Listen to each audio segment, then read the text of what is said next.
नमस्कार विद्यार्थियों, आनुवंशिकी एवं जैव प्रौद्योगिकी की इस व्याख्यान माला में आपका पुनः स्वागत है। मैं Bhawani Shankar Pareek, assistant professor zoology. अब तक हम मेंडल के नियमों और मेंडल के प्रयोगों के बारे में जानकारी प्राप्त हमने की है। इसी कड़ी में आगे बढ़ते हुए आज हम कुछ अन्य विषय के साथ मैं आपके सामने ये लेक्चर डिलीवर करने जा रहा हूँ। तो यहाँ पर कुछ टॉपिक्स को मैं डिस्कस करूँगा, आप इसको ध्यान से समझने का प्रयास करना। यहाँ पर मैं एक टॉपिक आज लेके आया हूँ, घातक जीन या लीथल एलील्स। हमने देखा कि जो जीन हैं वो भी इसी लक्षण के लिए उत्तरदायी होते हैं। जीन हमारी कोशिकाओं के केंद्रक में गुणसूत्रों पर विद्यमान होते हैं।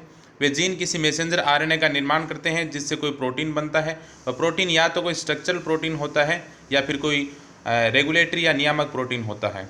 स्ट्रक्चरल प्रोटीन हमारे शरीर में किसी विशेष संरचना के निर्माण के लिए आवश्यक होता है जिससे बॉडी का निर्माण होता है, जबकि जो नियामक प्रोटीन होते हैं वो हार्मोन्स या एंजाइम्स या फिर कुछ ग्रोथ फैक्टर की भूमिका निभाते हैं।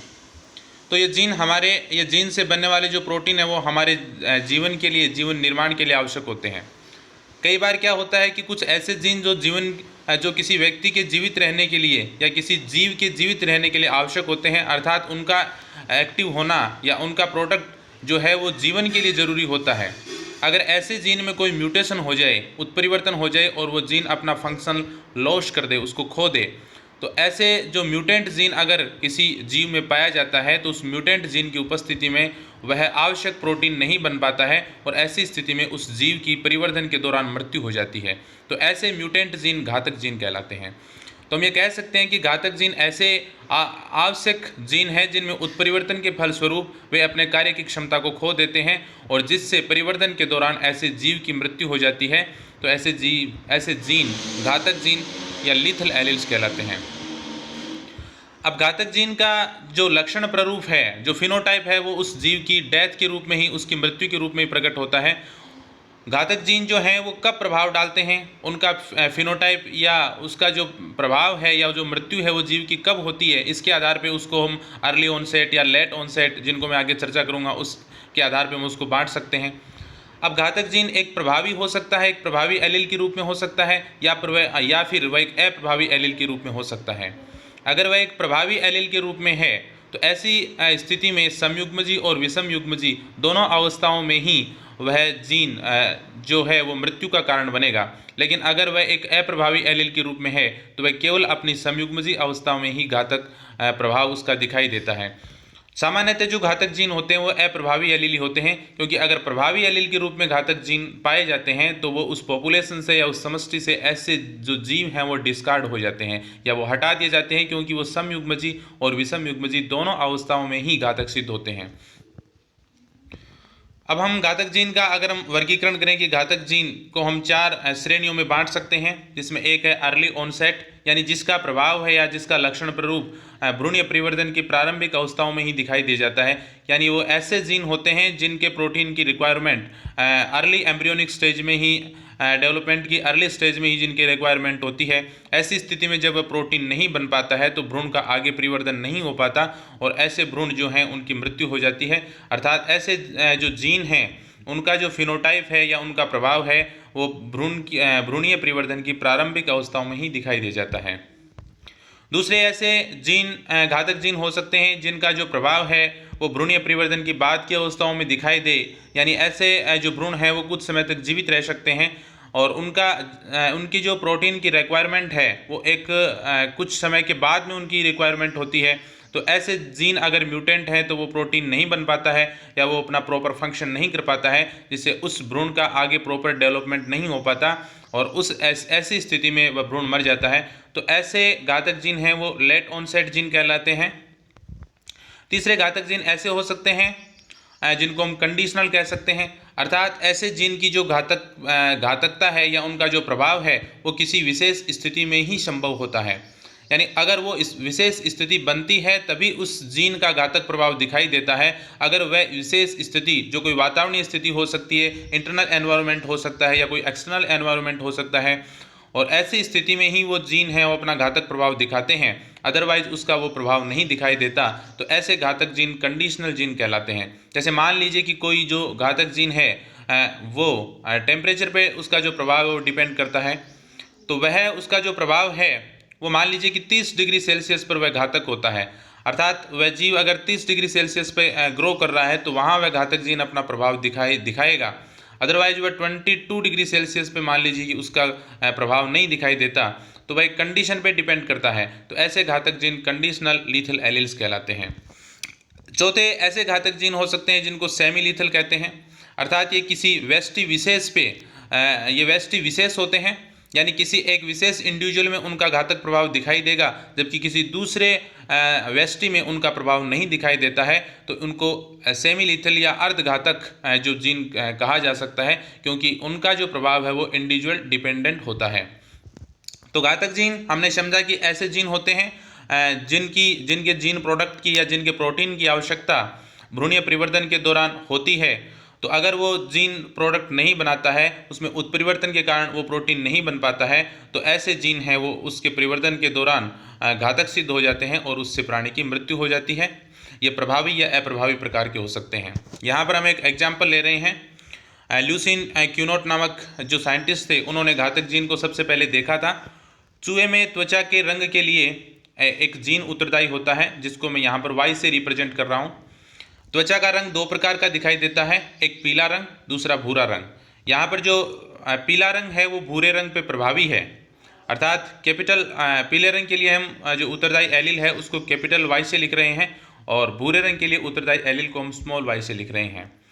तो विषम युग्मजी दो चूहे, एक नर और एक मादा के रूप में हमने चयन किया जिनके त्वचा का रंग पीला था, उनके मध्य निषेचन करवाया, संकरण करवाया। तो संकरण के बाद में देखा कि जो जीवित संततियां जो दिखाई देती हैं उनमें जो अनुपात है वो 3:1 प्राप्त न होकर वो 2:1 प्राप्त होता है, अर्थात प्रत्येक 3 चूहों में से 2 जो चूहे हैं वो जिनका लक्षण प्ररूप पीला रंग होता है और एक चूहा जिसका लक्षण प्ररूप भूरा रंग होता है।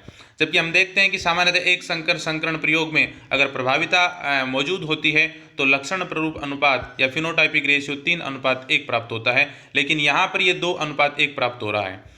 जब बाद में आगे ये देखा गया तो ये पाया गया, आगे निष्कर्षों के बाद में ये पाया गया कि वास्तव में जो संयुग्मजी जो पीले रंग के चूहे हैं वो जीवित नहीं रहते, उनकी मृत्यु हो जाती है, अर्थात जिनका जीनोटाइप कैपिटल वाई होता है ऐसे चूहे मर जाते हैं।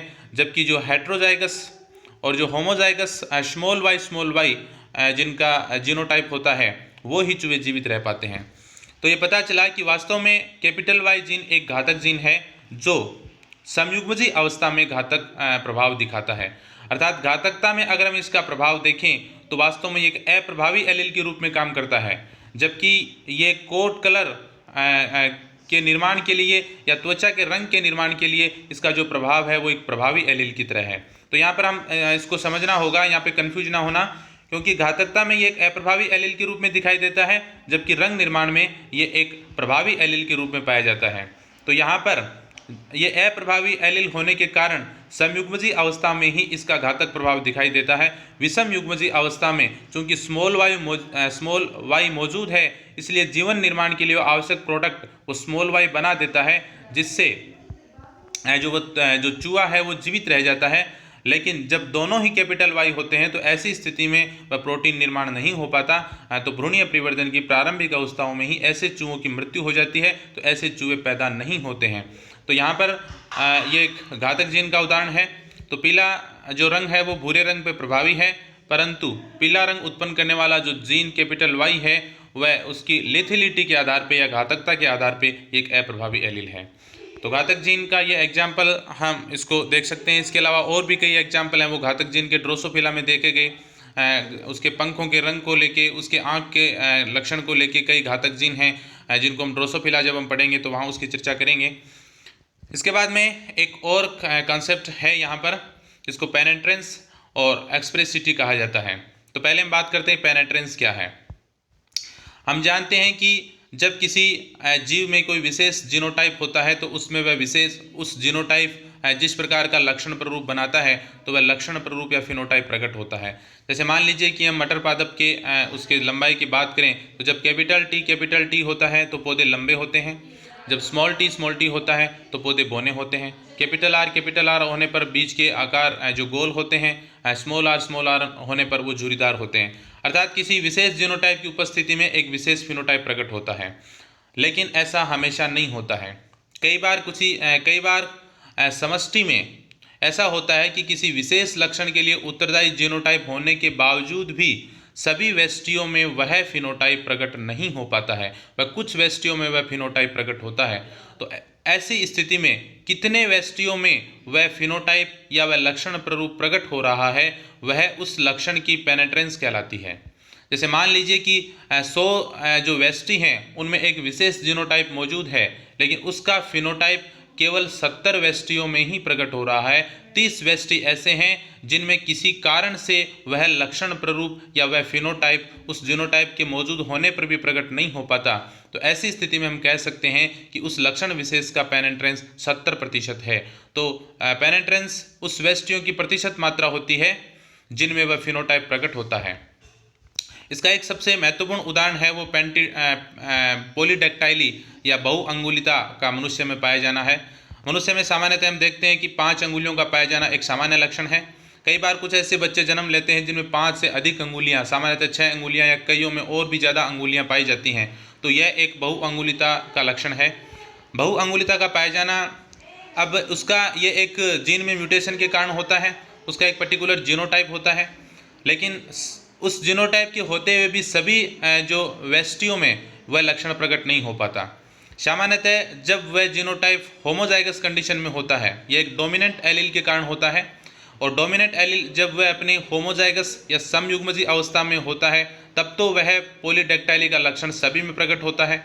लेकिन जब वही एलील अपनी विषम युग्मजी या हेट्रोजाइगस अवस्था में होता है तब हमेशा ऐसा जीनोटाइप होते हुए भी वह लक्षण प्ररूप सभी व्यष्टियों में प्राप्त नहीं होता, उनमें दिखाई नहीं देता है। ऐसी स्थिति में ये देखा गया है कि हेट्रोजाइगस कंडीशन में अगर 100 व्यष्टि हैं लेकिन उनमें 80 व्यष्टियों में ही पॉलीडेक्टाइली का लक्षण प्ररूप दिखाई देता है, तो इस बहुअंगुलिता या पॉलीडेक्टाइली की पेनेट्रेंस है वो 80% मानी जाती है। तो पेनेट्रेंस व्यष्टियों की वह प्रतिशत मात्रा है जिनमें वो जीनोटाइप होते हुए भी उनमें वो लक्षण प्ररूप दिखाई देता है। दूसरा जो यहाँ पर एक संकल्पना है एक्सप्रेसिविटी। एक्सप्रेसिविटी से तात्पर्य है कि किसी लक्षण प्ररूप का किस स्तर तक प्रकट होना।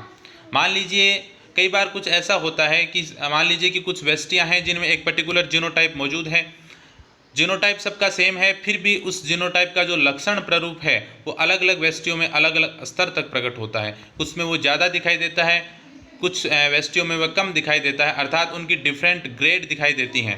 तो वह किस ग्रेड तक मौजूद है वह उस जीनोटाइप की या उस लक्षण की एक्सप्रेसिविटी कहलाती है। तो हम कह सकते हैं कि कोई लक्षण प्ररूप किसी व्यष्टि विशेष में किस स्तर तक प्रकट होता है, यह उस लक्षण की एक्सप्रेसिविटी कहलाती है। यहाँ पर भी हम पॉलीडेक्टाइली का उदाहरण ले सकते हैं। एक विशेष जीनोटाइप होते हुए भी कुछ व्यष्टियों में पॉलीडेक्टाइली एक ज़्यादा उसमें अंगुलियाँ दिखाई देती हैं, एक बड़े स्तर तक दिखाई देता है, जबकि कुछ में वह कम दिखाई देता है, तो वह उस लक्षण की एक्सप्रेसिविटी कहलाती है। तो एक्सप्रेसिविटी से तात्पर्य है किसी लक्षण का किस स्तर तक प्रकट होना, जबकि पेनेट्रेंस से तात्पर्य है कितने व्यष्टियों में वह लक्षण पाया जाता है उस जीनोटाइप के होते हुए, वह पेनेट्रेंस कहलाता है। इसके बाद में एक और संकल्पना आती है फिनोकॉपी। फिनोकॉपी से मतलब है कि कई बार कुछ ऐसे लक्षण होते हैं कि उस लक्षण विशेष के लिए जो आवश्यक जीनोटाइप है वह उस व्यष्टि में मौजूद नहीं है, अर्थात उसका जीनोटाइप अलग है, फिर भी उसमें वह लक्षण प्ररूप या वह फिनोटाइप प्रकट हो रहा है, और ऐसा किसी वातावरणीय कारकों के कारण हो सकता है। तो ऐसे जो व्यष्टि हैं या ऐसा जो लक्षण प्ररूप उनमें दिखाई देता है जो वास्तव में जेनेटिकली कंट्रोल्ड नहीं है, वो एनवायरमेंटली कंट्रोल्ड है, तो ऐसा जो लक्षण प्ररूप है वो फिनोकॉपी कहलाता है। अर्थात कोई वातावरणीय कारकों के फलस्वरूप कोई लक्षण प्ररूप दिखाई देता है जो आनुवंशिक रूप से वहाँ उपस्थित नहीं है या आनुवंशिक रूप से नियंत्रित नहीं है, तो फिनोकॉपी कहलाता है। इसका एक महत्वपूर्ण उदाहरण है, मान लीजिए कि इसका उदाहरण है क्रिकेटस। अगर हम डाइट में विटामिन डी को कम ले रहे हैं, डाइट के साथ हम विटामिन डी नहीं ले रहे हैं, तो आनुवंशिक रूप से हम विटामिन डी का संश्लेषण कर पा रहे हैं, फिर भी हमारी हड्डियों में कमजोरी आ जाती है और रिकेट्स का रोग हो जाता है। तो ये वातावरण के कारण या हमारी डाइट में विटामिन डी की कमी के कारण ये लक्षण प्रकट होता है, तो ये लक्षण एक फिनोकॉपी का उदाहरण है। तो ये कुछ संकल्पनाएं जिनकी चर्चा करनी आवश्यक थी, यहाँ पे मैंने डिस्कस किया। इसके बाद में आनुवंशिकी के क्षेत्र में एक महत्वपूर्ण जो थ्योरी है जिसको क्रोमोसोमल थ्योरी ऑफ इनहेरिटेंस या वंशानुगति का गुणसूत्रीय सिद्धांत कहा जाता है। इसकी मैं आगे अब चर्चा करूँगा। मेंडल ने जब अपने नियम प्रतिपादित किए थे या जब उन्होंने अपने विचार रखे थे, तब तक आनुवंशिकी के क्षेत्र में इतना प्रगति नहीं हुई थी। उस समय कोशिका या जीन गुणसूत्रों का ज्ञान नहीं था, लेकिन उन्होंने अपने प्रयोगों के आधार पे और अपनी सांख्यिकी के ज्ञान के आधार पे कुछ कंक्लूजन निकाले, कुछ नियम प्रतिपादित किए। लेकिन बाद में जैसे जैसे जीव विज्ञान के क्षेत्र में प्रगति हुई, प्रयोगों के आधार पे बहुत सारी नई खोजें हुई, कोशिका की खोज हुई, फिर केंद्र की खोज हुई, तो उसके बाद में जब गुणसूत्रों की खोज हुई तो एक गुणसूत्रों का सिद्धांत दिया गया, अर्थात गुणसूत्र किस प्रकार से आनुवंशिकी के क्षेत्र में या वंशानुगति में अपना रोल प्ले करते हैं, उनकी क्या भूमिका होती है, कैसे वो लक्षणों को एक पीढ़ी से दूसरी पीढ़ी में ले जाते हैं। तो गुणसूत्र के आधार पर जब आनुवंशिकी को समझाया जाता है या वंशानुगति को समझाया जाता है तो उसको क्रोमोसोमल थ्योरी कहा जाता है।